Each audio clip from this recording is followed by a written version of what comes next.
ओम नमो भगवते वासुदेवाय नम. ओम श्री महालक्ष्मी नम. भगवान विष्णूंच्या आणि माता लक्ष्मीच्या कृपेने तुमच्या सर्व इच्छा मनोकामना पूर्ण हो. नमस्कार मंडळी, आज आपण पाहणार आहोत अधिक मासाचा 24वा दिवस आहे. तर आज आपण बघणार आहोत श्री अधिक मास महात्म्य अध्याय 24वा. हा अध्याय पठण केल्यामुळे किंवा श्रवण केल्यामुळे आपल्या आयुष्यातील दुःख, दारिद्र्य, गरिबी दूर होते.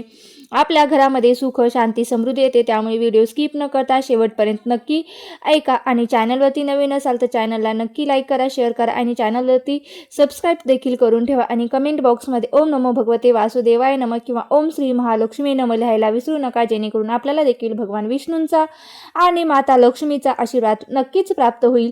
श्री अधिक मास महात्म्य अध्याय 24वा. श्री गणेशाय नमः. ओंकार स्वरूपी श्री विनायक, जो का असे भक्त पालक, प्रिय जासी असे मोदक न मिला तो गणपती.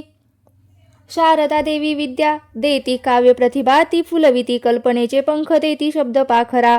विहारा सद्गुरु पाठीस उभे राहती, चालतो पुढे मनती अडखळता पाऊल देती अधारतो. कृपेचा त्यानीच चालवित लेखनी, एक एक अध्याय घेतला लिहिणी अधिक मासाची महती. त्याने लिहिली मज हस्ते त्या मनग्रीवने, उग्र देवासनेने प्रेमे आपल्या घरास, उभय पत्नी सेवा खास करीती, देव मानुनी ऋषीनी विचारता त्या मनग्रीव सांगे. पूर्ववृत्तांत मने मी चमत्कार नगरीत, राहत होता आनंदे चारित्र्यवान मी धनसंपदा. परोपकारी होते माझे मन, मी तर नाही चांगुलपण करीतसे कालक्रमना, अचानक फिरली मधी त्यात लागली कुसंगती, आयुष्याची झाली माती. स्वधर्म मी त्यागता दुर्बुद्धीने मला घेरले, मद्यपान प्रिय झाले परस्त्री केले जाळे. कैसे चोर्य कर्माशी राजा आणि स्वकी, यांनी केले शिक्षा हे टाळणी, सर्वांनी दिले हकलुनी, मला नगराबाहेर आधार कुणाचाच नाही. उरला तेव्हा आलो या मनाला, येथी एकच मार्ग उरला, चरितार्थ कारणे पशुहत्या वाट मारी. करुणी हुमी हो पोट भरी, दारिद्र्य आणि उपवास मारी. आली आमच्या वाट्याला मी अगधम पापी, वनवाशी न कळे कोणते पुण्य गाठीशी, म्हणून तुम्ही भेटला आम्हाशी आज बहुभाग्यानी. आता पत्नी समवेत शरण आलो तुम्हा प्रत बाधोनी, ते मज प्रत करा कल्याण आमचे मार्ग दावा. आम्हास सोपाचेने शालन, होय पापा तारक होई, माय बापा करुणात ती येई बोलत दिनवचने.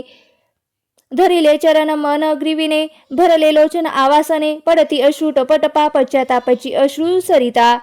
ऋषी मनांचे चरणी पडता, दया उपजली त्याचे चित्ता, देती धीर तयास म्हणती आता झाले. गेले ते सारे गंगेस मिळाले, भाग्य तुझे उद्यास आले, समज आता वया पुढे वावया तुझ्या रे.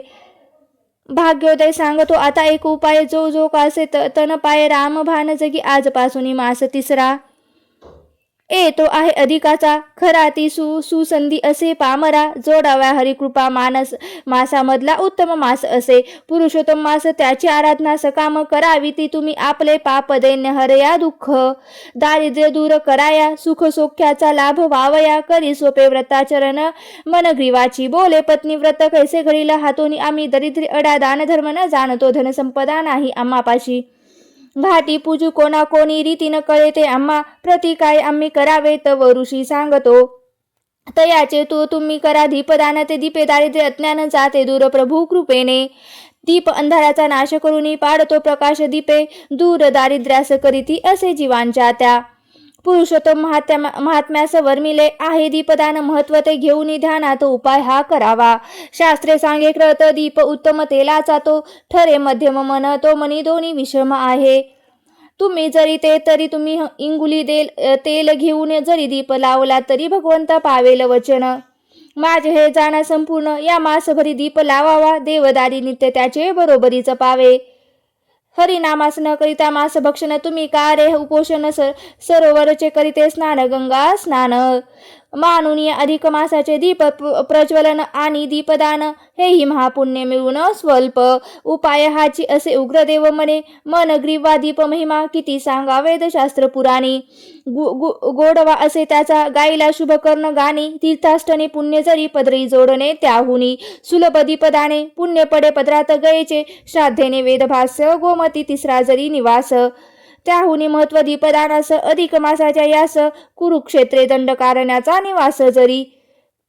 पुण्याचा त्याहुनी महिमा दीपदानाचा थोर तोची जाणावया कारणेस मी तुम्ही प्रति दीपपूजेची उपासनात ती सांगितली दारिद्र्य नासक्ती आहे सौख्य प्राप्तीस ही दीपपूजा दीपदान सोबत हरिचिंतन कराया तो हरी संतोषुनी करिले तुमचे कल्याण इतके सांगून दाम्पत्यास उग्रदेव करी गमनास काशी प्रयाग तीर्थास जाता झाला सत्वरी उग्रदेवास वे काही अंतरी मणिग्रीव जाई प्रेमे भरी चरण वंदुनिया मागरे आपण आपल्या घरास पत्नी मने मणिग्रीवाला काही पुण्य ते पदराला म्हणून उद्धारक भेटला आपल्यासी ऋषी रूपे बोलता बोलता मास दोन सहज केले ते निघून आला पुरुषोत्तम मास छान केली तयाची तयानी पहिले दिनी सरोवरी स्नान करून धूत वसरे परिधान करी स्वच्छ वस्त्रे घरास येऊन केले दीप प्रज्वलन स्नान फुलाने सुशोभित मृतिकेचा दीप मंडित इंगुली तेल त्यात वात फाटक्या वस्त्राची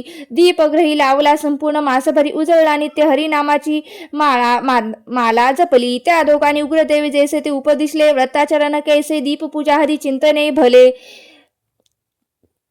जोडले पुण्य पद्रास नेले तोषला श्रीहरी अंती धावली इंद्रपुरी सुख भोगुनी माघारी क्षत्रिय कुलात जन्मले राजा मणिग्रीवर गतजन्मीचा तो तू पुत्र वीर भाऊचा चंद्रकला पुनर्जन्म पत्नीचा असे मनग्रीवाच्या भाग्यवंत तुम्ही गतजन्मीचे पदरी पुण्य दीप पूजेचे म्हणून या जन्मी सोक्याचे झालेच भोगते उभयता येत परिचित्र भाऊचा इतिहास सांगून गतजन्मीचा शुभ आशीर्वाद देत भाग्याचा अगस्ती गेले निघून त्यात ब्रह्मद नारद पुराणाचा दीप पूजा दान महतीचा अध्याय अधिक मास महात्म्याचा पुन्हा इथे झाला असे अरुण विनवणी करी खास स्वीकारा प्राकृत रचनेचा 24वा अध्याय हरिचरण प्रेम भावे समर्पितो. आता आपल्याला हा अध्यायाचा मराठी भावार्थ जाणून घ्यायचा आहे. तत्पूर्वी काय करायचं आहे तर तुम्ही चॅनलवरती नवीन असाल तर चॅनलला सबस्क्राईब करून घ्यायचं आहे आणि जेणेकरून तुम्हाला असेच नवनवीन व्हिडिओ पाहता येतील. आणि हा व्हिडिओ तुम्ही कुठून बघत आहात तेही मला नक्की सांगा आणि कमेंट बॉक्समध्ये ओम नमो भगवते वासुदेवाय नमः लिहायला विसरू नका. श्री अधिक मास महात्म्य अध्याय 24वा दीपदानाचं महत्व. त्या दिवशी मनग्रीवाने आदराने आपल्या घरी आलेल्या उग्रदेवाने त्याची ती दैनी अवस्था त्यांना सांगितली. सारा इतिहास त्यांना सांगितला आणि त्याने तो इतिहास जाणून घेतला. तेव्हा त्यांना त्या पापापासून मुक्त होण्यासाठी काहीतरी उपाय सांग असे ऋषींना त्यांनी विनंती केली आणि ऋषींनी त्यांना त्या पापातून मुक्त होण्यासाठी त्यांची दया आली आणि त्यांना क्षणभर डोळे मिटले आणि कसलासा विचार न केला आणि मग त्या दोघांना देत ते म्हणाले, बा मी तुम्हा ग्रीव हे बघ, आजपासून बरोबर 3रा जो महिना येणार आहे तो महिना असणार आहे अधिक मासाचा. यालाच आपण पुरुषोत्तम मास असे म्हणतो.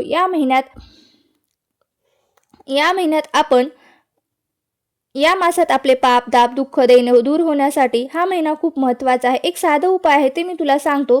तुम्ही काय करा तर या महिन्यात दीप प्रज्वलनाचे आणि दीपदाने व्यस्त करा. पुरुषोत्तम महिन्यात दीप प्रज्वलन आणि दान याचे मोठे महात्म्य आहे आणि ते वर्णन केलेले आहे. शास्त्रात असे सांगितले आहे की या अधिक महिन्यात साजूक तुपाचा दीप लावावा. तुपाचा शक्य नसेल तर तेलाचा दिवा लावावा.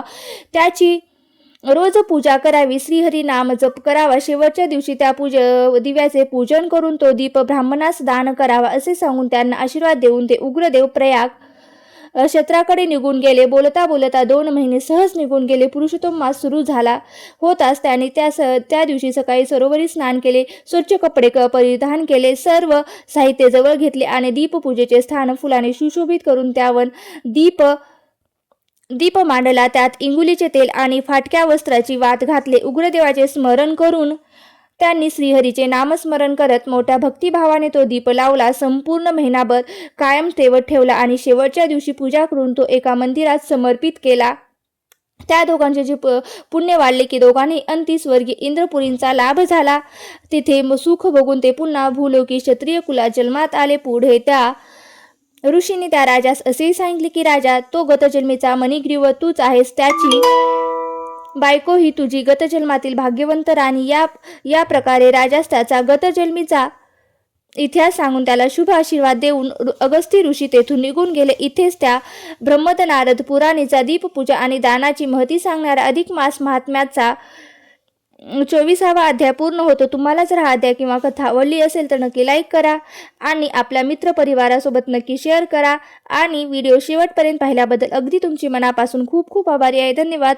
ओम नमो भगवते वासुदेवाय नमः. ओम नमो भगवते वासुदेवाय नमः. ओम नमो भगवते वासुदेवाय नमः.